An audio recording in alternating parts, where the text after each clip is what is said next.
இன்றே டவுன்லோட் செய்து உங்கள் ஃபேவரட் ஷோக்களை என்ஜாய் பண்ணுங்க.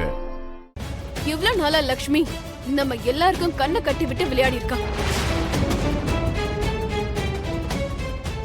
நம்ம யாருக்குமே அறிவில்லாத மாதிரி அவ அறிவாளித்தனத்தை காட்டிட்டு.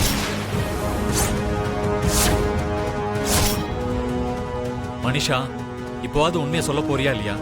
இவ்வளவு நாளா நான் லக்ஷ்மி எங்க வேலை பார்த்துட்டு இருக்கான்னு தெரிஞ்சுக்க முயற்சி பண்ணிட்டு இருந்தேன். அதே மாதிரி நம்ம ஆபீஸ்ல வேலை பார்த்துட்டு இருந்த பாக்யலட்சுமி அவளோட பர்சனல் விஷயத்தை ஏன் எப்பவும் சொல்ல மாட்டேங்கிறான்னு பயங்கரமா சந்தேகப்பட்டேன்.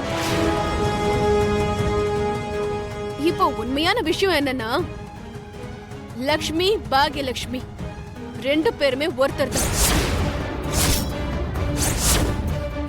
என்ன சொல்ற மனிஷா? நான் சொல்றது உண்மைதான் மித்ரா. வேணும்னா உனக்கு அதுக்கான ப்ரூஃப் காட்டுறேன்.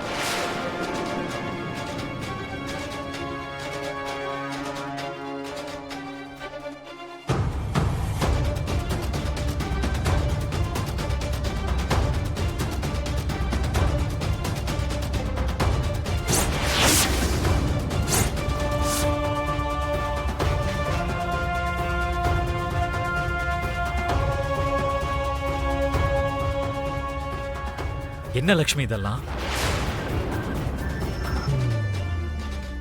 லக்ஷ்மியா பாக்யலட்சுமியா? எதுக்கு இங்க முன்னாடி இவ்வளவு நாடகம் ஆடுன? எதை சாதிக்கிறதுக்காக இப்படி எல்லாம் பண்ண?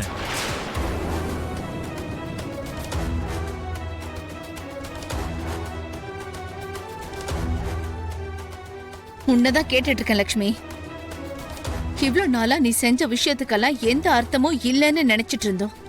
இப்போ அதையும் தாண்டி என்னெல்லாம் சூழ்ச்சி பண்ணிருக்கேன்னு நாங்க சந்தேகப்பட வேண்டியிருக்கு, பயப்பட வேண்டியதா இருக்கு.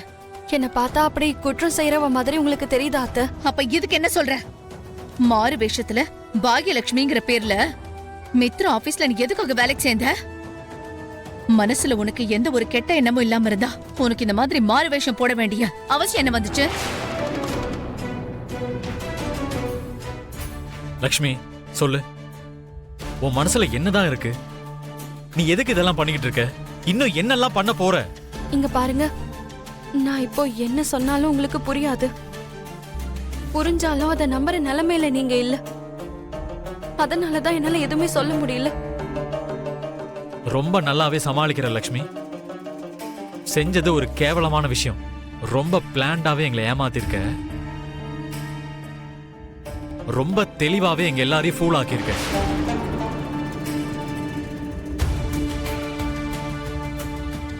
இப்ப உண்மை வெளியில வந்த உடனே அடுத்து என்ன போய் சொல்லணும்னு தெரியாம முடிச்சுக்கிட்டு இருக்க.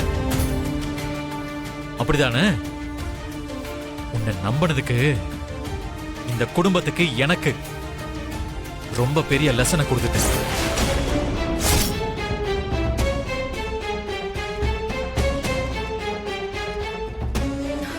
மித்ரா, இன்னும் என்ன பேச்சு? இந்த மாதிரி ஆளுங்களை இன்னும் வீட்டுக்குள்ள வச்சுக்கணுமா? வெளியே அடிச்சு துரத்து.